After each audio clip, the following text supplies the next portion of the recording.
ರಾಗ ಕಾಲ್ ಇಬ್ಬರೂ ಕಂಗಾಲ್. ರಾಹುಲ್ ಗಾಂಧಿಯವರ ಒಂದು ಕಾಲ್ ಇಬ್ಬರನ್ನು ಕಂಗಾಲಾಗಿಸಿದೆ. ಎಸ್, ರಾಹುಲ್ ಗಾಂಧಿ ಕಡೆಗೂ ಫೋನ್ ಕಾಲ್ ಮಾಡಿದ್ದಾರೆ. ಈ ನವೆಂಬರ್ ಕ್ರಾಂತಿ ಅಂತ ಏನು ಶುರುವಾಗಿದೆಯಲ್ಲ ಅದರ ಹಿನ್ನೆಲೆಯಲ್ಲೇ, ಅಧಿಕಾರ ಹಸ್ತಾಂತರದ ಚರ್ಚೆಯ ಹಿನ್ನೆಲೆಯಲ್ಲೇ, ಸಂಪುಟ ಪುನರ್ರಚನೆಯ ಚರ್ಚೆಯ ಹಿನ್ನೆಲೆಯಲ್ಲೇ, ಮುಖ್ಯಮಂತ್ರಿ ಪಟ್ಟದ ಚರ್ಚೆಯ ಹಿನ್ನೆಲೆಯಲ್ಲೇ ಕಾಲ್ ಮಾಡಿದ್ದಾರೆ. ಅರೆ, ಬಿಹಾರದ ಎಲೆಕ್ಷನ್ ನಡುವೆಯೂ ಎಸ್ ಅನಿವಾರ್ಯ ಇತ್ತು. ಯಾಕಂದರೆ ಬಿಹಾರದಲ್ಲೂ ಇದರಿಂದ ಡ್ಯಾಮೇಜ್ ಆಗುತ್ತೆ ಅನ್ನೋ ಮೆಸೇಜ್ ದೆಹಲಿಯಿಂದ ಅವ್ರಿಗೆ ಹೋಯಿತು.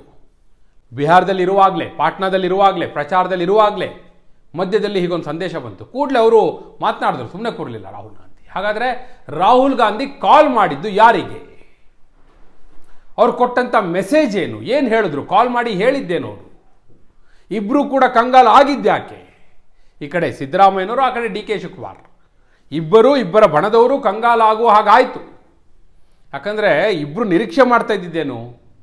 ಈಗ ಡಿ ಕೆ ಶಿವಕುಮಾರ್ ಅವರು 11ನೇ ತಾರೀಕು 2ನೇ ಹಂತದ ಮತದಾನ ಬಿಹಾರದಲ್ಲಿ ಮುಗಿತಾ ಇದ್ದ ಹಾಗೆ 12ನೇ ತಾರೀಕಿಗೆ ಅಪಾಯಿಂಟ್ಮೆಂಟ್ ತಗೋಬೇಕು, ರಾಹುಲ್ ಗಾಂಧಿ ಜೊತೆ ಡೈರೆಕ್ಟಾಗಿ ಕೇಳಬೇಕು ಅಂತ ರೆಡಿ ಆಗಿದ್ರು. ಈ ಕಡೆ ಸಿದ್ದರಾಮಯ್ಯನವರು, ರಾಹುಲ್ ಗಾಂಧಿ ಯಾವ ಕಾರಣಕ್ಕೂ 14ನೇ ತಾರೀಕು ರಿಸಲ್ಟ್ ಬರೋವರೆಗೂ ಸಿಗಲ್ಲ, ಸೊ 15ನೇ ತಾರೀಕು ನನಗೆ ಅಪಾಯಿಂಟ್ಮೆಂಟ್ ಕೊಡಿ, ಇನ್ನೂ 2.5 ವರ್ಷ ನನಗೆ ಮುಂದುವರಲಿಕ್ಕೆ ಅವಕಾಶವನ್ನು ಕೇಳೋಣ ಅಂತೇಳಿ ಅವ್ರು ರೆಡಿ ಆಗಿದ್ದರು. ಇದರ ನಡುವೆ ರಾಹುಲ್ ಗಾಂಧಿ ಅವ್ರದ್ದೇ ಕಾಲ್ ಬಂತು, ಇಬ್ಬರು ಕಂಗಾಲಾದರು. ಹಾಗಾದರೆ ರಾಹುಲ್ ಗಾಂಧಿ ಕಾಲ್ ಮಾಡಿ ಹೇಳಿದ್ದೇನು? ಇಬ್ಬರು ಕಂಗಾಲಾಗಲಿಕ್ಕೆ ಕಾರಣ ಏನು?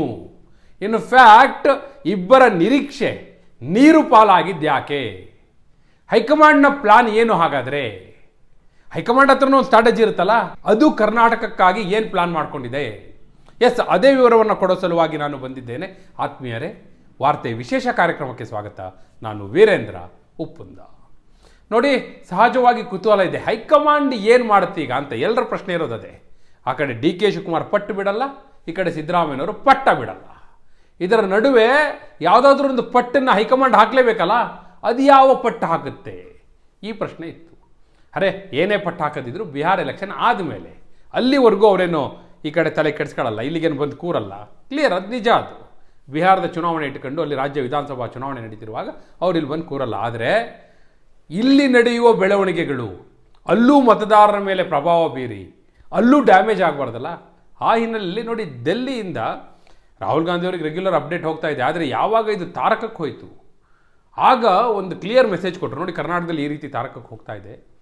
ಈವನ್ ದೆಹಲಿಗೆ ಬರಲಿಕ್ಕೆ ಇಬ್ಬರೂ ಕೂಡ, ಈವನ್ ಡಿ ಕೆ ಶಿವಕುಮಾರ್ ಅವರು ಹಾಗೂ ಸಿದ್ದರಾಮಯ್ಯ ಇಬ್ಬರೂ ಕೂಡ ನಿಮ್ಮ ಅಪಾಯಿಂಟ್ಮೆಂಟ್ ಕೇಳ್ತಾ ಇದ್ದಾರೆ ಅಂತಲೇ ರಾಹುಲ್ ಗಾಂಧಿ ಅವ್ರಿಗೆ ಮೆಸೇಜ್ ಕೊಟ್ಟರು. ಹಾಗಾದರೆ ಅಪಾಯಿಂಟ್ಮೆಂಟ್ ಯಾರಿಗೆ ಕೊಡ್ತಾರೆ ಅವರು? ಆ ಪ್ರಶ್ನೆ ಕೂಡ ಇತ್ತು.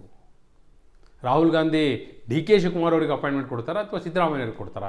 ಹಿಂದೆ ಕೂಡ 2 ಬಾರಿ ಇಬ್ಬರೂ ಹೋಗಿ ಅಪಾಯಿಂಟ್ಮೆಂಟ್ ಕೇಳಿದಾಗ ಇಬ್ಬರಿಗೂ ಕೊಟ್ಟಿರಲಿಲ್ಲ. ಈ ಬಾರಿ ಏನು ಮಾಡ್ತಾರೆ? ಇದರ ನಡುವೆ ಮತ್ತೂ ಒಂದು ದಾಳ ಇತ್ತು. ಏನು? ರಾಹುಲ್ ಗಾಂಧಿಯವರೇ ಕರ್ನಾಟಕಕ್ಕೆ ಬರೋದು, 100 ಕಾಂಗ್ರೆಸ್ ಕಚೇರಿಗಳ ಶಂಕುಸ್ಥಾಪನೆ ನೆರವೇರಿಸೋದು ಅನ್ನೋ ಕಾರ್ಯಕ್ರಮ ಕೂಡ ಒಂದು ನಿಗದಿಯಾಗಿತ್ತಲ್ಲ. ಆ ಎಲ್ಲ ಹಿನ್ನೆಲೆಯಲ್ಲಿ ಆ ಕುತೂಹಲ ಕೂಡ ಇತ್ತು. ರಾಹುಲ್ ಗಾಂಧಿ ಡೈರೆಕ್ಟಾಗಿ ಕಾಲ್ ಮಾಡಿ ಹೇಳಿದ್ರು, ಕರ್ನಾಟಕಕ್ಕೆ ಸಂಬಂಧಪಟ್ಟವರಿಗೆ ಕಾಲ್ ಮಾಡಿದ್ದು, ಯಾರಿಗೋ ಸುರ್ಜೇವಾಲಾಗೋ ವೇಣುಗೋಪಾಲ್ಗೋ ಅಲ್ಲ ಅವ್ರು ಹೇಳಿದ್ದು. ಯಾಕಂದರೆ ಕರ್ನಾಟಕದ್ದೇನು ಅಂತ ಕರ್ನಾಟಕದವರಿಗೆ ಗೊತ್ತಿರುತ್ತೆ. ಹೀಗಾಗಿ ಕರ್ನಾಟಕಕ್ಕೆ ಸಂಬಂಧಪಟ್ಟವರಿಗೆ ಮಾಡಿದ್ರು. ಯಾರಿಗೆ? ಬೇರೆ ಯಾರಿಗೂ ಅಲ್ಲ, AICC ಅಧ್ಯಕ್ಷರಾಗಿರುವಂತಹ ಮಲ್ಲಿಕಾರ್ಜುನ ಖರ್ಗೆ ಅವರಿಗೆ ನೇರವಾಗಿ ಹೇಳಿದ್ರು, ನೋಡಿ, ಕರ್ನಾಟಕದ ಬೆಳವಣಿಗೆಗಳು ಈಗ ಏನು ನಡೀತಾ ಇದೆ ಅದು ಸಮ್ಮತವಲ್ಲ, ಬಿಹಾರದ ಚುನಾವಣೆ ಮೇಲೆ ದುಷ್ಪರಿಣಾಮ ಬೀರಕೂಡದು, ನೀವು ಮಾತನಾಡಿ. ಈಗ ಇಬ್ಬರು ಕೂಡ ನನ್ನ ಅಪಾಯಿಂಟ್ಮೆಂಟ್ ಕೇಳಿದಾರಂತೆ. ಡಿ ಕೆ ಶಿವಕುಮಾರ್ 12ನೇ ತಾರೀಕು, ಸಿದ್ದರಾಮಯ್ಯ 15ನೇ ತಾರೀಕು. ಇಬ್ಬರಿಗೂ ನಾನು ಅಪಾಯಿಂಟ್ಮೆಂಟ್ ಕೊಡೋದಿಲ್ಲ. ಈಗ ಯಾವುದೇ ಅಪಾಯಿಂಟ್ಮೆಂಟ್ ಈಗ ನಾನು ಕೊಡೋದಿಲ್ಲ. ಬಿಹಾರದ ಚುನಾವಣೆಯ ಫಲಿತಾಂಶ ನಂತರವೂ ಕೂಡ ಇಲ್ಲಿ ನಮಗೆ ಹೆಚ್ಚು ಕಡಿಮೆ 1 ವಾರ ಕೆಲಸ ಇರುತ್ತೆ. ಇಲ್ಲಿ ಸರ್ಕಾರವನ್ನು ನಾವು ರಚನೆ ಮಾಡಲೇಬೇಕಾಗಿದೆ. ಹೀಗಿರುವಾಗ ನಾನು ಕರ್ನಾಟಕ ಕಡೆ ಈಗ ತಲೆ ಕೆಡಿಸ್ಕೊಳ್ಳಲ್ಲ. 20ನೇ ತಾರೀಕು ಒಂದು ಕಾರ್ಯಕ್ರಮ ಇದೆ, ನಾನು ಹೋಗ್ತೀನಿ. 20ನೇ ತಾರೀಕಿನ ಕಾರ್ಯಕ್ರಮದಲ್ಲಿ ನಾನು ಭಾಗಿಯಾಗ್ತೇನೆ. ಆದರೆ ಅಧಿಕಾರ ಹಸ್ತಾಂತರದ ಚರ್ಚೆ, ನಾಯಕತ್ವ ಬದಲಾವಣೆ, ಸಂಪುಟ ಪುನರ್ರಚನೆ ಇವೆಲ್ಲವೂ ಕೂಡ 20ನೇ ತಾರೀಕು ಹೋದ ನಂತರ ಸಮಯವನ್ನು ನಿಗದಿ ಮಾಡ್ತೀನಿ. ಈಗ ಇಬ್ಬರಿಗೂ ಅಪಾಯಿಂಟ್ಮೆಂಟ್ ಇಲ್ಲ ಅಂತ ಹೇಳಿದ್ದಾರೆ. ಇಬ್ಬರಿಗೂ ಅಪಾಯಿಂಟ್ಮೆಂಟ್ ಕೊಡಲಿಲ್ಲ ಅನ್ನುವ ಕಾರಣಕ್ಕಾಗಿಯೇ ಈಗ ಇಬ್ಬರು ಕೂಡ ಕಂಗಾಲಾಗಿದ್ದಾರೆ. ಅಲ್ಲಿಗೆ ರಾಹುಲ್ ಗಾಂಧಿ ಅವರ ಒಂದು ಕಾಲ್ ಇಬ್ಬರನ್ನು ಕಂಗಾಲ್ ಮಾಡಿದೆ. ಬಹುಶಃ ಇದು ನಿರೀಕ್ಷೆ ಮಾಡಿರಲಿಲ್ಲ ಅವರು. ಅಪಾಯಿಂಟ್ಮೆಂಟ್ ಕೊಡ್ಬೋದು, ಮಾತುಕತೆಗೆ ಅವಕಾಶ ಕೊಡ್ಬೋದು, ನಮ್ಮ ಅಹವಾಲನ್ನ ಹೇಳ್ಬೋದು, ನಮ್ಮ ಪಟ್ಟನ್ನು ಹಾಕ್ಬೋದು ಅಂತಲೇ ಅವರು ಲೆಕ್ಕ ಹಾಕೊಂಡಿದ್ರು. ಆದರೆ ರಾಹುಲ್ ಗಾಂಧಿ ಇಬ್ಬರಿಗೂ ಕೂಡ ಅಪಾಯಿಂಟ್ಮೆಂಟ್ ಕೊಟ್ಟಿಲ್ಲ.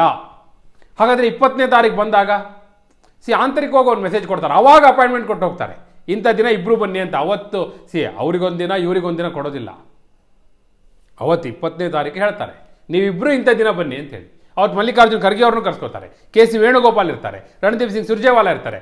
ಆಗ ಸಭೆ ನಡೀತಾರೆ. ಏನು ಮಾಡಬೇಕು, ಸಂಪುಟ ಪುನರ್ರಚನೆಯೋ ಅಥವಾ ನಾಯಕತ್ವ ಬದಲಾವಣೆ ಮಾಡೋದಾದರೆ ಯಾವ ರೀತಿ, ಅಥವಾ ಸಿದ್ದರಾಮಯ್ಯನವರು 5 ವರ್ಷ ಮುಂದುವರಿಯೋದು, ಅಥವಾ DK ಶಿವಕುಮಾರಿಗೆ ಅವಕಾಶ ಕೊಡೋದು, ಅಥವಾ ಇಬ್ಬರ ಜಗಳ ಮೂರನೇವನಿಗೆ ಲಾಭ ಅನ್ನೋ ಹಾಗೆ ಮಲ್ಲಿಕಾರ್ಜುನ್ ಖರ್ಗೆ ಅವರಿಗೋ, ಸತೀಶ್ ಜಾರಕಿಹೊಳಿ ಅವರಿಗೋ, ಅಥವಾ ಮತ್ತಾರಿಗೋ ಅವಕಾಶ ಸಿಗುತ್ತೋ, ಪರಮೇಶ್ವರ್ ಅವ್ರಿಗೋ, ಇನ್ಯಾರಿಗಾದರೂ ಅವಕಾಶ ಸಿಗುತ್ತೋ, ಅವೆಲ್ಲವೂ ಕೂಡ ಆಗ ಡಿಸೈಡ್ ಆಗೋದು.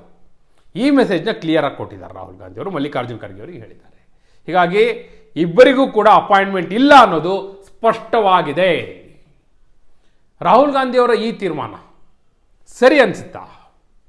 ಸದ್ಯಕ್ಕೆ ಯಾವುದೇ ತೀರ್ಮಾನವನ್ನು ಮಾಡದೆ, ಅಂದರೆ ಯಾವುದೇ ನಿರ್ಧಾರ ಮಾಡದೇ ಇರೋದು ಕೂಡ ಒಂದು ನಿರ್ಧಾರ ಅಂತ ಹೇಳ್ತಾರಲ್ಲ, ಆ ತಂತ್ರಗಾರಿಕೆ.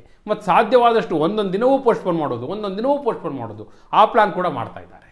ಬಹುಶಃ ಆ ಪ್ಲಾನ್ನ ಭಾಗವಾಗಿಯೇ ಈಗ ರಾಹುಲ್ ಗಾಂಧಿ ಈಗ 20ನೇ ತಾರೀಕುವರೆಗೂ ತಳ್ಳಿಬಿಟ್ಟಿದ್ದಾರೆ. 20ನೇ ತಾರೀಕು ಏನಾದರೂ ಅಲ್ಲಿ ನೋಡಿ, ಬಿಹಾರದಲ್ಲಿ ಮತ್ತೇನಾದ್ರು ಸರ್ಕಾರ ರಚನೆ ಮಾಡುವಂಥದ್ದು, ಅಲ್ಲಿ ಅತಂತ್ರ ವಿಧಾನಸಭೆ ಬರುವಂಥದ್ದು, ಕೆಲವು ಶಾಸಕರನ್ನ ತೆಳಿಬೇಕಾಗಿರುವಂಥದ್ದು, ಈ ರೀತಿದೆಲ್ಲ ನಡೀಲಿಕ್ಕೆ ಸ್ಟಾರ್ಟ್ ಆಯಿತು ಅಂದರೆ ಇನ್ನೂ ಏನೇನಾಗುತ್ತೋ ಗೊತ್ತಿಲ್ಲ. ಈಗ ಅವರು ಸದ್ಯಕ್ಕೆ ಎಲ್ರಿಗೂ ಸುಮ್ಮನಿರಿ ಅಂತ ಹೇಳೋ ಸಲುವಾಗಿ ಈ ರೀತಿಯ ಒಂದು ತಂತ್ರಗಾರಿಕೆಯನ್ನು ಅನುಸರಿಸಿದ್ದಾರೆ. ಇದು ವರ್ಕ್ ಆಗ್ಬೋದಾ, ಅಥವಾ ಇಲ್ಲಿ ಮತ್ತಷ್ಟು ಗೊಂದಲ ಹೆಚ್ಚಾಗ್ಲಿಕ್ಕೆ ಕಾರಣ ಆಗ್ಬೋದಾ? ಈಗಾಗಲೇ ಹೇಳಿಕೆಗಳ ಸರಣಿ ನಡೀತಾ ಇದೆಯಲ್ಲ, ಅದಿನ್ನೂ ಮುಂದುವರಿಬೋದಾ ಅಲ್ಲಿವರೆಗೂ? ಇದರ ಅಡ್ವಾಂಟೇಜ್ ಯಾರಿಗೆ, ಇದರ ಡಿಸ್ಅಡ್ವಾಂಟೇಜ್ ಯಾರಿಗೆ? ನಿಮ್ಮ ಅಭಿಪ್ರಾಯವನ್ನು ಕಮೆಂಟ್ ಮೂಲಕ ತಿಳಿಸಿ. ಹಾಗೆ ನೀವಿನ್ನೂ ವಾರ್ತೆ ಚಾನಲ್ನ ಸಬ್ಸ್ಕ್ರೈಬ್ ಮಾಡಿಲ್ಲ ಅಂದರೆ ಈಗಲೇ ಸಬ್ಸ್ಕ್ರೈಬ್ ಮಾಡಿ. ಧನ್ಯವಾದ.